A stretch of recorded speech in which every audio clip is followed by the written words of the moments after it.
ми сьогодні говоримо про термінові речі. Ці транші із Frozen Assets – це термінові речі. Нам потрібно виробляти дрони, нам недостатнє фінансування, нам потрібно виробляти іншу зброю, нам потрібно купувати в Америці ППО, в Європі інші засоби, включаючи також ППО. Ми розуміємо, що подарунків у нас немає. Дійсно, є підтримка, є двосторонні договори. У нас є двосторонні договори, security договори з багатьма партнерами, включаючи Нідерланди. Вони нам допомагають. Це така дійсно хороша підтримка. І в цих рішеннях дуже важлива єдність. І навіть там, де є якісь загрози щодо зменшення, безумовно, треба проводити різного характеру консультації. Консультації, щоб зменшень було менше. Так, і це точно будь-яке зменшення не посилює нашу переговорну позицію. Але сьогодні Frozen Assets, вони могли би, напевно, якось збалансувати деякі зменшення в тих чи інших країнах. Тому що це була б дійсно така серйозна підтримка. Я не бачу без цієї підтримки можливості стояти міцно, економічно міцно для України. Я не бачу, що ми зможемо покрити такий дефіцит якимись незрозумілими альтернативами або незрозумілими обіцянками. Тобто ми розраховуємо, може, які є, не може, а ми знаємо, деякі європейські інструменти, альтернативи, щоб мати відповідну суму. На це ми розраховуємо. Так, це якщо буде вже план не А, план Б, це тощо. Але тим не менш тут важливо, що в цілому лідери, більшість за те, щоб знайти Україні цю фінансову підтримку. А яка вона вже буде і коли, це питання наступне. Дякую.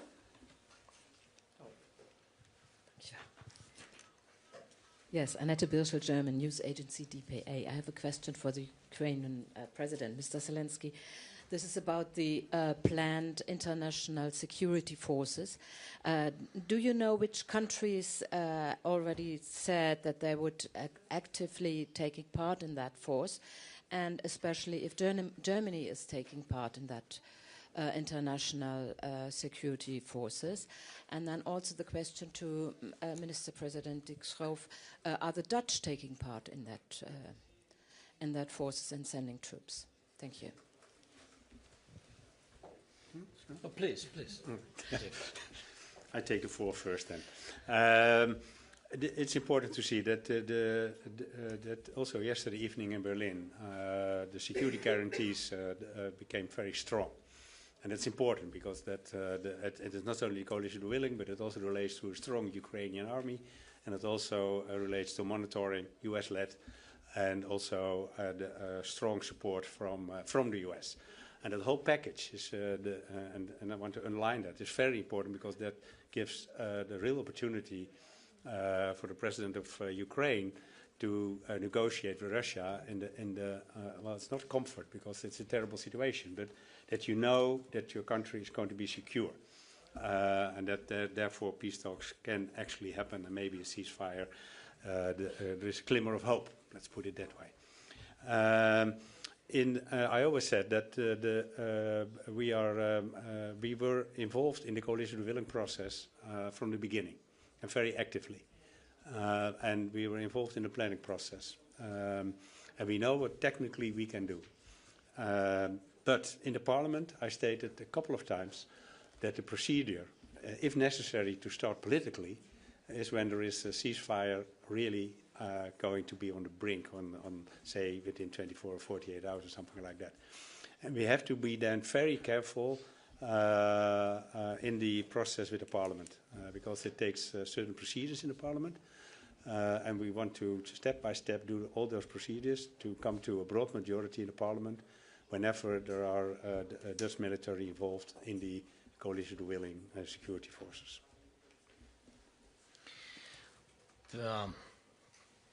Just to add some details, what Dick already said. So we have, 30 countries plus in coalition of the willing.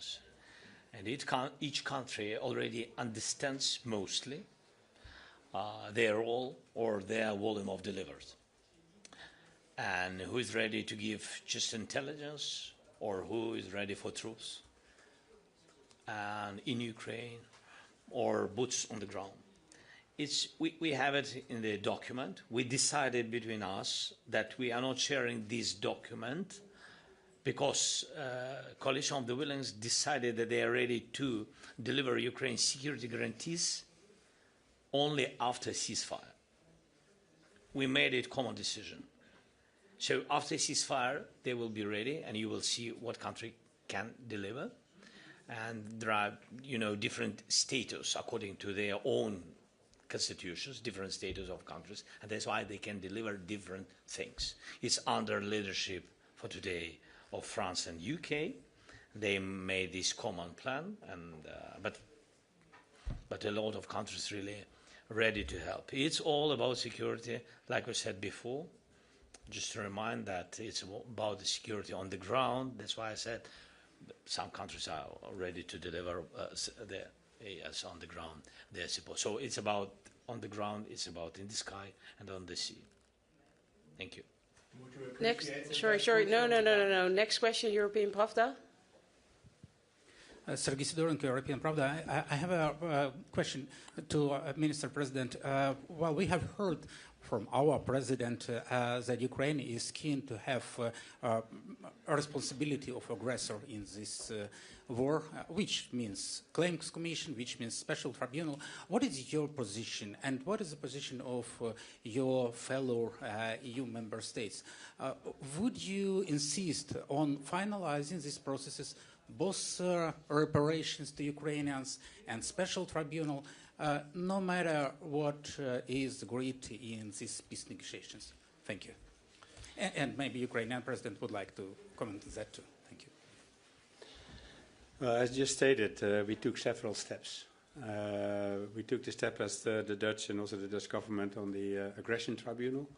We took the step on the damage register. And today, I think 35 countries, including, of course, the Netherlands, signed for the Claims Commission, and the Netherlands said that we will host the Claims Commission. So in that respect, I think we are fully committed to the process of accountability and of restoring those homes and buildings and factories and the country that's been damaged. And it's in legal order, I think, just normal that Russia is going to pay. Despite what is going on in negotiations? No, but it's normal, and it should be that way.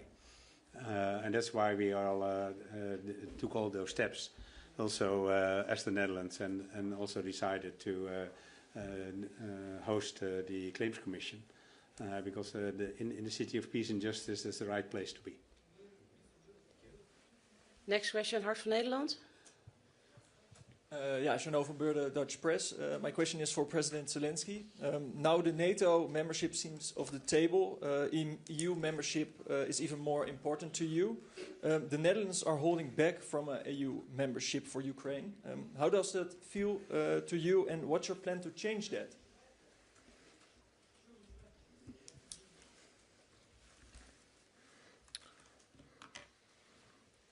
Як це змінювати? Європейський Союз, продовжуючи відповідати на питання, яке було щодо гарантій безпеки і щодо Coalition of the Willing. Так ось, у нас є кілька блоків гарантій безпеки, які невід'ємні для безпеки в Україні. І це Coalition of the Willing, це те, що може дати Європа плюс. Є інші країни, які в коаліції, як я і сказав, що з різним своїм статусом, з різною конституцією. Є і Канада, є і Японія, які є членами коаліції на сьогодні. І я думаю, що вони, кожна з цих країн буде демонструвати, незважаючи на те, що вони не в Європі, вони будуть демонструвати свою підтримку. Другий або номер один – це гарантії безпеки двосторонні від Сполучених Штатів Америки. так, Article 5 like, or Article 5 mirror, як це називається. Ми там дійшли вже до деталей, працюємо над цими деталями. Це повинні бути сильні гарантії безпеки, не такі, як Будапешт або Мінськ, а саме підтримані Конгресом, legally binding, як кажуть, юридично зобов'язуючими гарантіями безпеки, які повинен підтримати Конгрес Сполучених Штатів Америки. І сильні гарантії для України – це гарантії Європейського Союзу, економічні, передусім, гарантії безпеки для України. А це членство в Європейському Союзі. Ми розглядаємо все це як блок гарантій безпеки. І вважаємо, що якщо наші партнери готові підтримати гарантії безпеки для України, то наше відношення, що наше членство в Європейському Союзі партнери підтримують. Не можу сказати, коли, які ще можуть бути умови ті чи інші, але це рамкове наше розуміння і багатьох, до речі, партнерів і щодо гарантій безпеки. May I just add one thing, and that's it because in the question there was, I think, a mistake. The Dutch are fully supportive of Ukraine for membership for the European Union, and we don't block anything. Other countries block the process in the Council, but there's no political blocking of the Netherlands, and I want to make that very sure. Also to you, but you know. True. But I think also to the press corps here, I think it's important to know. And I support absolutely. When we have councils, when we have a lot of different meetings, we know a lot of messages. We know why and who is trying to block or blocking already. So that Netherlands were supportive, and they support our position. And during the war, all our constellations been that they were your countries very supportive for our future membership in EU. Last question, BNR on behalf of the international press. Hello, Geert-Jan Haan, BNR on behalf of international press and Reuters. Cameras behind me, so let me sit down if that's okay with you. You just had the Berlin talks, Mr. Zelenskiy, pane presidentje. What's next? You're going to Miami, Mr. Umerov is going to Miami, you're going to discuss security guarantees again with the Americans. Will it only be security guarantees? Will you discuss a broader agreement? Will you discuss letting go of the Donbass if that's their demands? And if you will discuss security guarantees like NATO Article 5 light, is it only on the table for a limited time? And is it true that if Ukraine refuses to take it now, that Article 5 light, if you don't take it now, that you will get a worse deal later?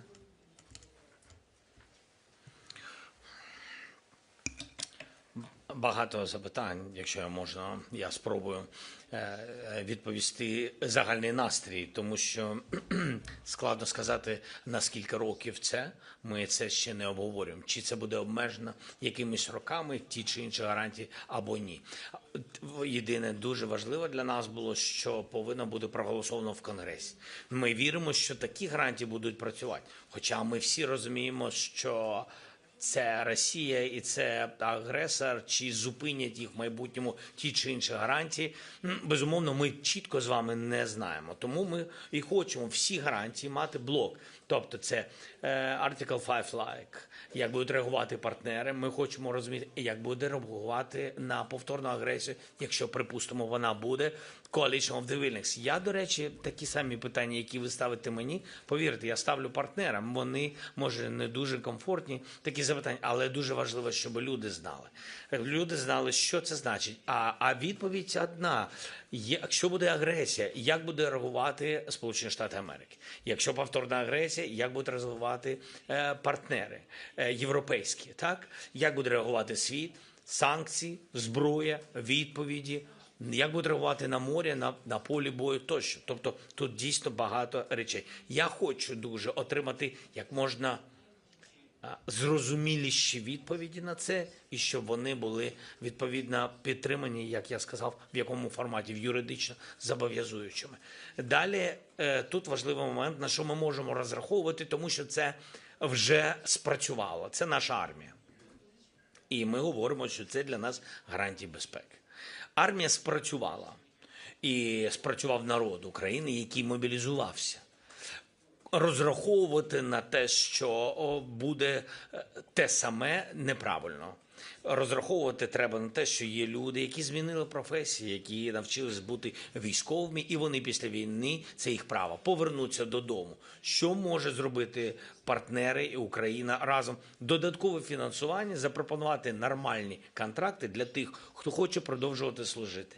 І просто не втратити цей досвід, який вони набули.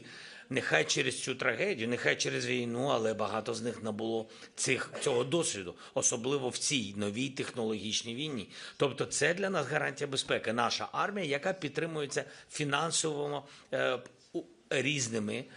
різними форматами. І на це треба також знаходити підтримку. Ось такі приблизно гарантії безпеки. Як я і сказав, членство в Європейському Союзі, тому що це геополітичне рішення.